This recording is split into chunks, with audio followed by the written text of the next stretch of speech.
following program is sponsored by Friends of Life Outreach International. Have you ever asked, is everyone happier than me?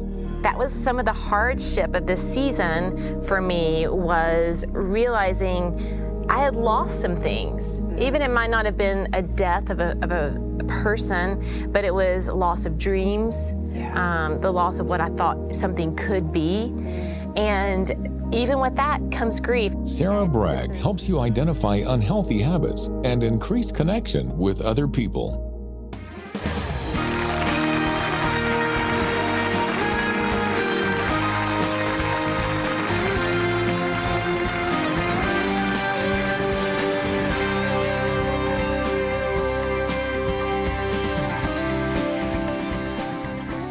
Hello everybody, I'm Tammy Trent. Welcome to Life Today. How are you today?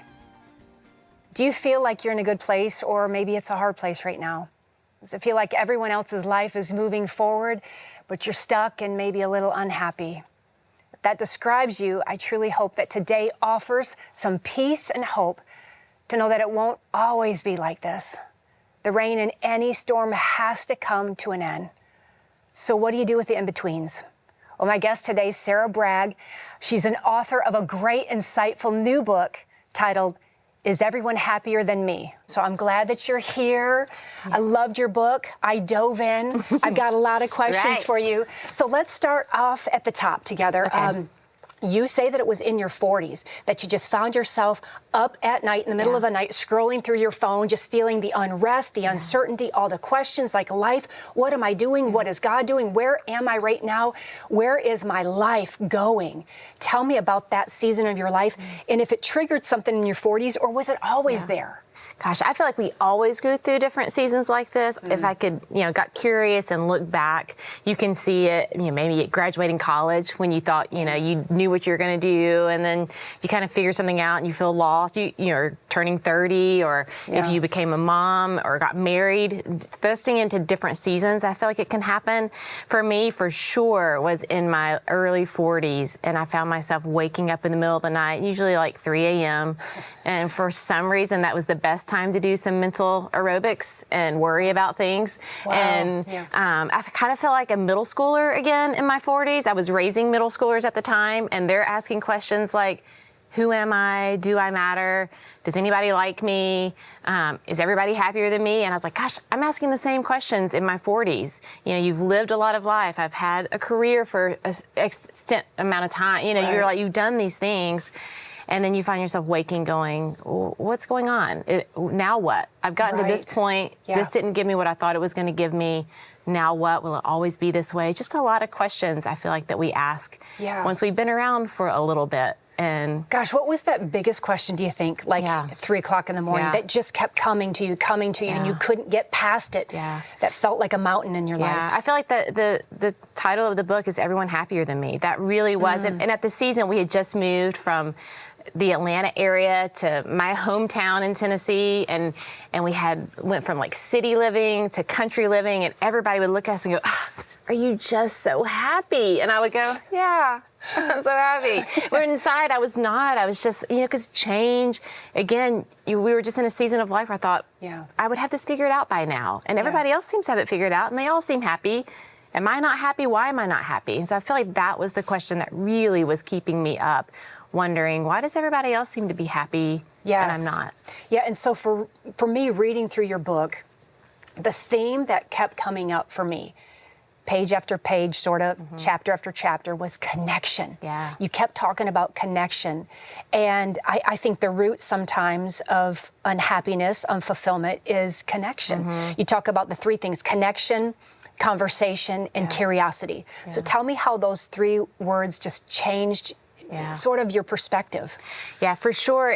I did a lot of reading when I was searching for that happiness. I thought, maybe I can figure it out. If I read enough books, or someone's got to have the answer to this, right? But what I kept finding was how much happiness comes down to connection. And I can see that for myself. The times where I feel the most connected to other people, or the times where I feel really connected to myself, I am happier. But the times where I feel that disconnect, that's when I am more unhappy. And so I started turning up the dial of connection in my life.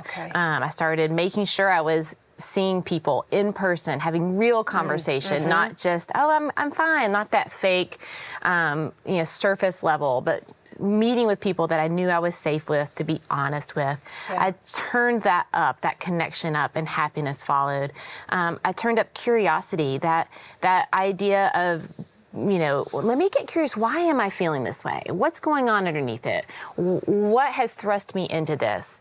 Just asking questions about things really helped me find my way forward. It was that curiosity really did go a long way with that. And of course, conversation was a part of that connection piece. I needed to be able to have real conversations with people so they could see the real me. For sure. Instead of just the facade that it's easy to portray. Yeah.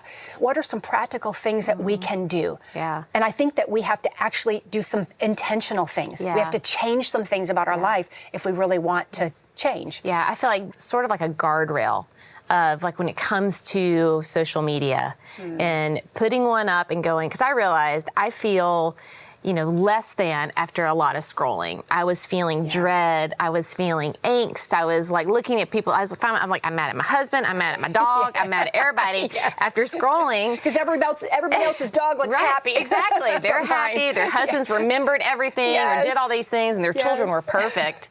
And so I had to I just need a break. And so set a guardrail up of, I'm going to take, for me, I took about 4 months off completely. Really? And, and it was interesting experiment to go, how many times did my finger go to that spot on my phone once it wasn't there anymore? But how much, I just needed a break. I needed a mental and emotional break from that.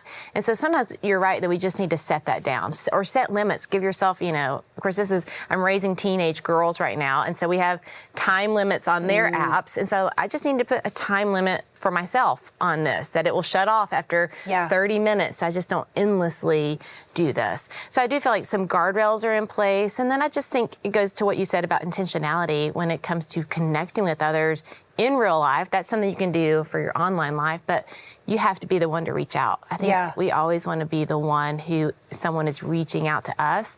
We want to be invited, but sometimes we have to be the ones to do the inviting. We do, and I think that's hard. I think about my own personal life, and when I went through the loss of my husband, I remember coming home from that season and just laying everything down and just asking God to heal my life. And I don't even know what this is going to look like, but here I am. I'm going to just show up.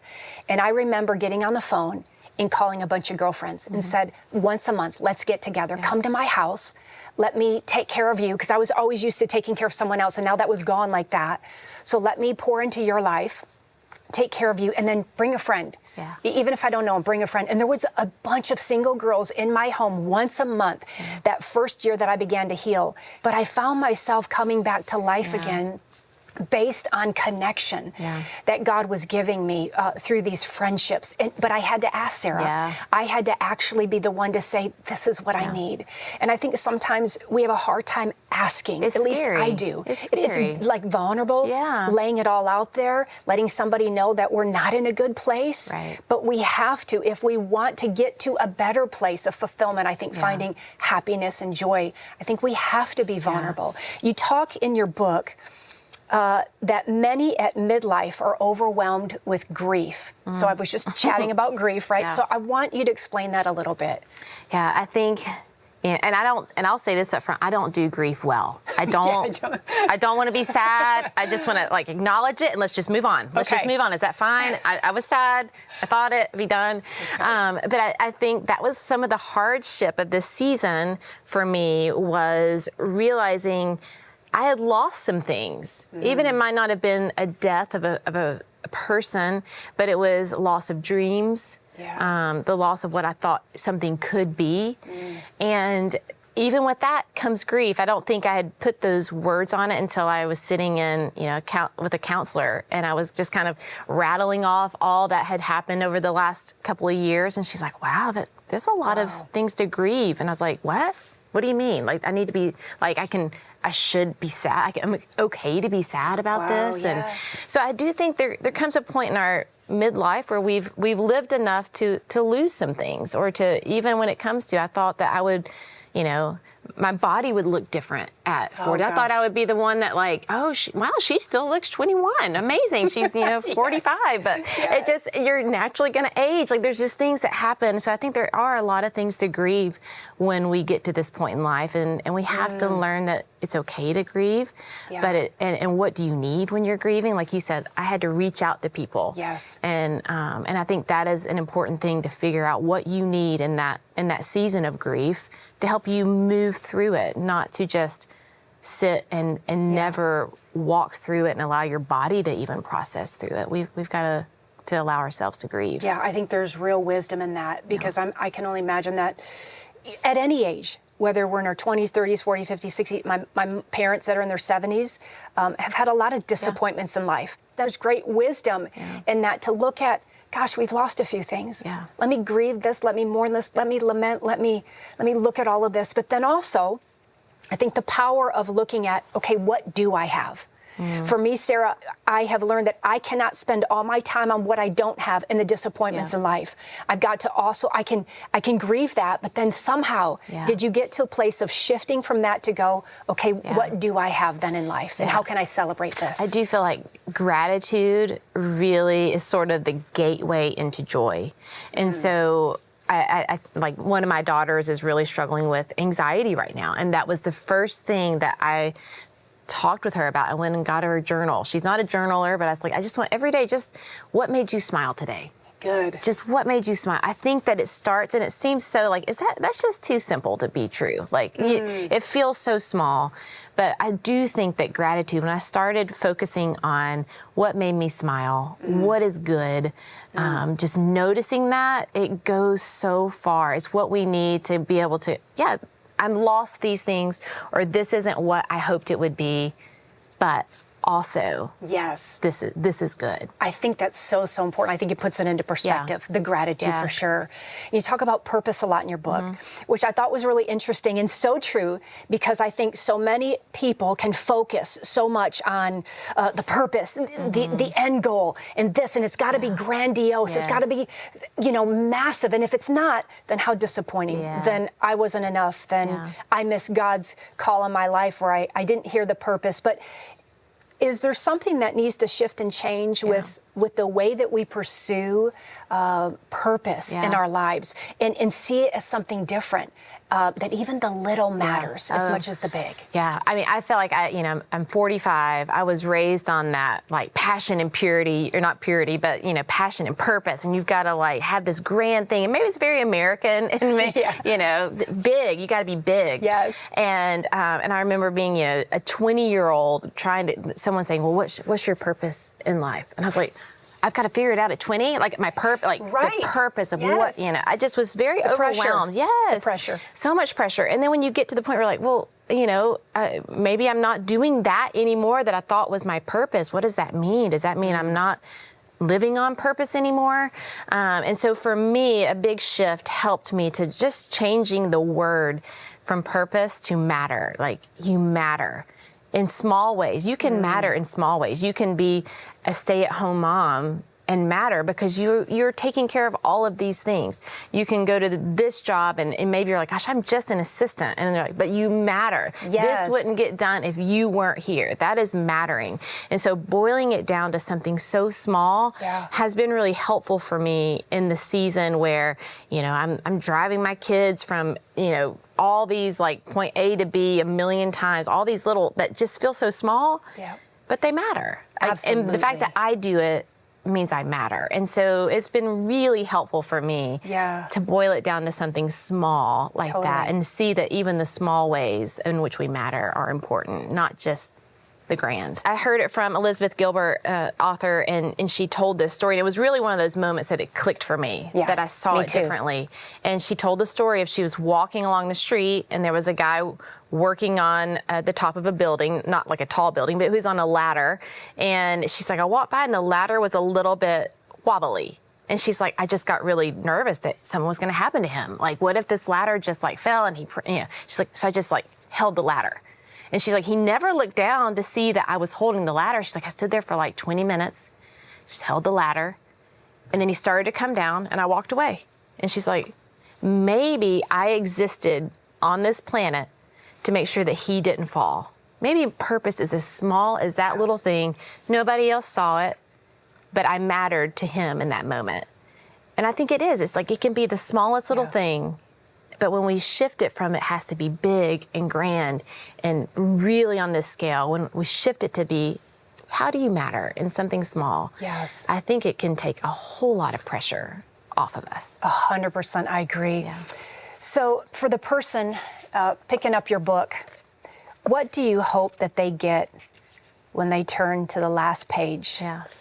I hope they feel like they're not alone, that someone saw them, that, because it's really easy, and it kind of is what we said in the beginning, to feel unseen, that you can, especially we live so much of our lives online, or we live so much of our lives never really having real conversations, that it's hard to feel known and seen. And I hope that they get to the end of the book and they go, oh, I'm not the only crazy one, or, or I'm not the only one who's dealt with this, that she sees me, she's got it, and you don't have to figure it out, but we can take little steps and we can try different things, and that happiness really is possible, but it really comes down to connection. So I hope that at the end of the book they go, how can I build more connection into my life, whether that's with other people, with myself, or with God? Like, how can I build that into my life so that I can find a little more happiness? Do you feel like you're finding happiness? I am. I feel like and again, I had to shift it and go, I'm not going to be in this perpetual state of happiness. Yeah. But I do find it on the daily basis, in that gratitude, in those small moments of mattering. I do find it in that.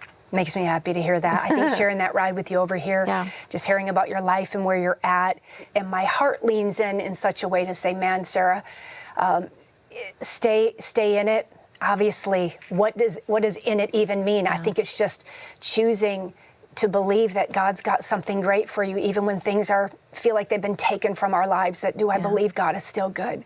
Do I believe that God still sees, that he still cares, that he still hears my prayer? Even when I feel like there's so much silence in my life, is God still there? And you've got a lot of different moving pieces and parts in your life right now. And I know you've got some great dreams. And my hope for you as a new sister, as a new friend, would be that you would see great fulfillment in your life, whether now, whether later. This season, if we're in a hard one right now, it won't last forever, for me, for you. That's right. And I believe that God has good things for us. So stay in that, stay in the trusting, stay in the knowing, and believing for your life. And I'll believe that for you as well. Thank you. Yeah, I really appreciate you today. And, I know that as I travel the world, I've seen a lot of unhappy people as well that are really suffering, that are really struggling. And I've also seen a lot of joy. And I've also seen a lot of happiness. I've seen a little bit of both. But my favorite is when I get to go to places and see the joy on the faces of children. So I want you to take a minute and watch this special time that I got to have in Central America. These are tough conditions. These people are living in absolute poverty. I'm sure it's hard to just provide for your family. I don't know what they have. I don't know what their need is. But I love that I don't have to figure it out. God just sends us. He sends us and he says, show up. It's what I do love about Life Outreach. For the many years that I've traveled with them around the world, wherever we see a need, we just jump in, whatever it looks like. We're thinking of kingdom-minded things. We're thinking of saving a life, but saving their very life, their soul. To me, that's the gospel, what it's all about, spreading the love of Jesus Christ and sharing the good news of Jesus. James and Betty started this Christmas Shoes and Smiles years ago. And I think their heart was absolutely about just showing the love of God, especially to these children all around the world. and it's so, so wonderful. The joy they feel getting something brand new, gosh, it just can change everything for you. Oh my goodness, baby, you need these shoes.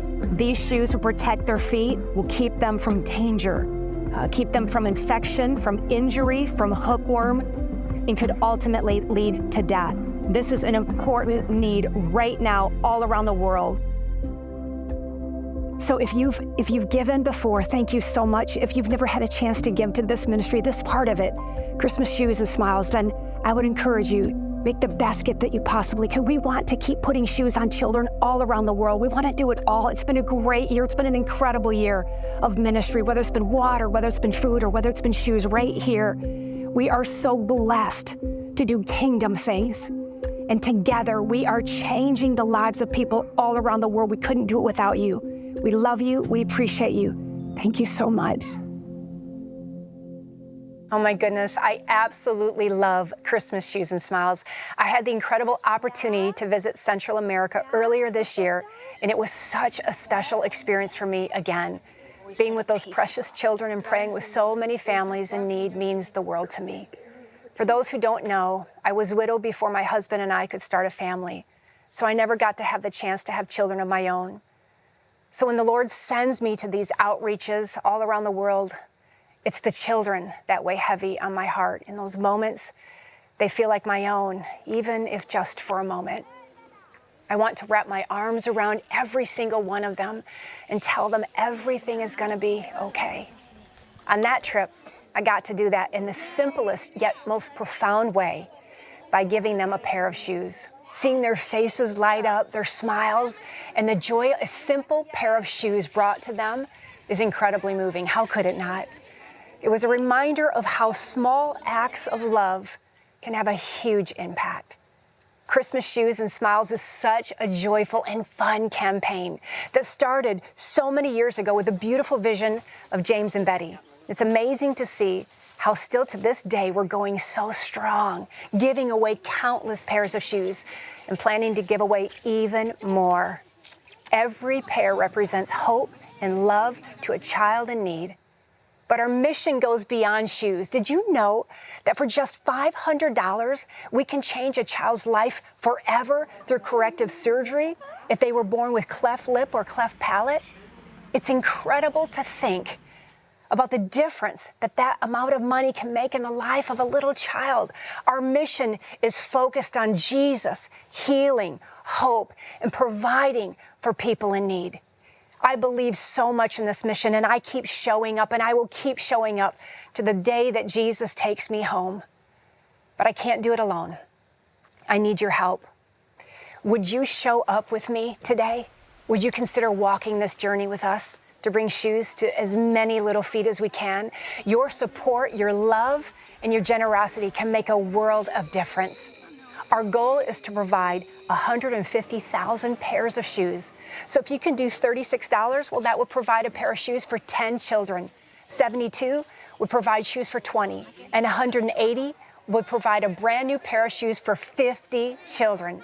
But also right now, we have an incredible opportunity up and above our normal Shoes and Smiles budget. We have an opportunity right now to help build a $1.2 million surgical center in Uganda. How exciting is this? And it will help provide surgeries for children from around the world with severe neurological needs. Without these surgeries, many of these children will face death. Due to the support of a generous partner of life, $700,000. Imagine this, $700,000 has already been raised, but $500,000 is still needed today. In addition to Shoes and Smiles, will you consider an extra gift today, maybe $1,000 or more, that we could put toward the surgical center? That would be absolutely incredible if you could. Your generous gift could help save so many lives. So please call, write, or go online right now. Let's bring joy, hope, and healing together, and let's do it today. For almost 2 decades, Life's Christmas Shoes and Smiles has continued to provide shoes for impoverished children throughout the world. as well as corrective surgeries for children with cleft palate disorders. By responding today, you can help provide new shoes for 150,000 children in time for the holidays, and for some children, a beautiful new smile. Your gift of $36 will help provide shoes for 10 children, $72 will help provide shoes for 20, $180 will help provide shoes for 50, and a gift of $500 will help provide a corrective smile surgery. This year, we have an incredible opportunity to help construct a new surgical center that will provide life-saving surgeries to children suffering serious neurological conditions. This $1.2 million project is up and above life's normal budget, but because of one generous friend for life, only $500,000 is needed. As a thank you for your gift of support to this life-saving outreach, be sure to request the blue crystal shoe ornament, a treasure to display each Christmas. With your gift of $100 or more, you may request this keepsake boxed set featuring 4 crystal shoe ornaments. Finally, please consider an extra gift of $1,000 or more to help construct life's new surgical center. And with this gift, you may request this beautiful bronze sculpture, a cup of water. Please call, write, or make your gift online today. I hope you're going online and giving the best gift you possibly could give. What an incredible opportunity we've truly been given to jump all in and make the difference in the lives of so many people around the world right now today. Sarah, thank you for being here today. Thank you for writing this book. Is Everyone Happier Than Me? It's so practical, a lot of guidance, a lot of wisdom. So thank you for pouring into our lives out of a place that, you know, you've been kind of questioning a lot of things yourself. It's been so great to talk to you. And listen, as we wrap up, I want to remind you that if you're struggling to find happiness, well, then you're not alone. It's so important to especially reach out and connect with somebody today. So please do that. You can also call that number on your screen, and we'd be so happy to pray with you. Remember, God cares deeply about your happiness and your joy. He's with you in your struggles and wants to bring you through this truly to the other side of fulfillment and happiness and purpose. Whether big or small, it all matters because you matter. One of the scriptures that encourages me is John 15:11. I've told you this so that my joy may be in you and that your joy may be complete. God's desire is not just for happiness, but He wants complete fulfillment in our lives. He wants us to reach that place. And His love and care for you is boundless. So I hope today was good for you. Be encouraged. God bless you, and we'll see you next time on Life Today.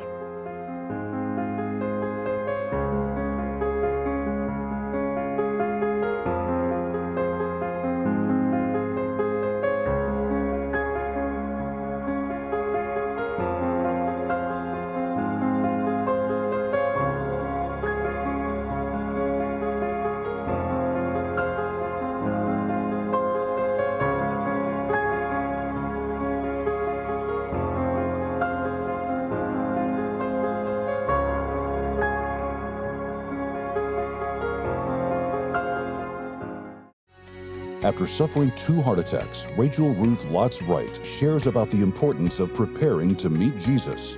Tomorrow on Life Today. Life Today is made possible by the supporters of Life Outreach International. Your gift will be used exclusively for the exempt purposes of life. The ministry features specific outreaches as examples of the programs it supports and conducts. Gifts are considered to be without restriction as to use unless explicitly stipulated by the donor.